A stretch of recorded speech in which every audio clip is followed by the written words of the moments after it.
How far would you travel to find a version of your life where you were happy? During the snowstorm, I rewatched one of my favorite movies, Coherence. This is from 2013. This is a very, very small budget sci-fi movie. This movie is about 8 friends who are having a dinner party in San Francisco, and very slowly you start to realize that something is off. There is a comet going overhead, and the people at the table are sort of trading legends and stories about people who have gone crazy during the comets, who see visions, who see different versions of themselves, who experience really weird sort of events, right? The party is a little bit off. There are people who remember things about each other that aren't really real. Timelines aren't really matching up. And very quickly, you're like, wait, something's up. Nicholas Brendan from Buffy is in this movie as a man who got kicked off of his show because of a drinking problem.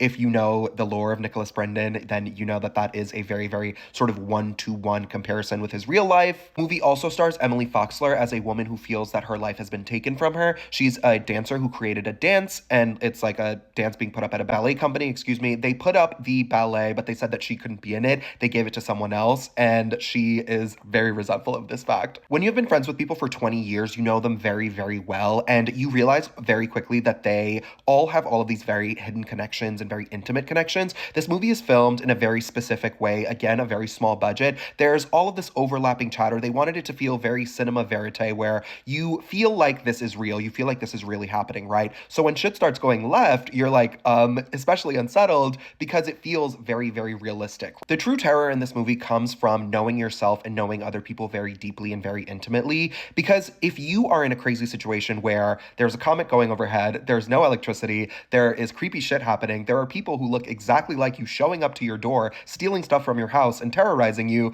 you know how you're going to react, right? And so part of the psychological devolution of this movie comes from all of these characters being like, if there is another version of me out there in the dark, what are they going to do? What would I do if I was them? And sort of thinking 3 steps ahead of like how to strategize and how to think about what is happening. If you are a quantum physics head, which I don't know if you are, but if you're a quantum physics head, the movie takes its name from a concept in quantum physics, quantum decoherence, and sort of the idea of Schrodinger's cat, right? If you know Schrodinger's cat, you know that there's this idea in quantum physics that when the cat is inside the box with the radiation, the cat is both alive and dead at the exact same time. You don't know if the cat is alive or dead until you open the box, right?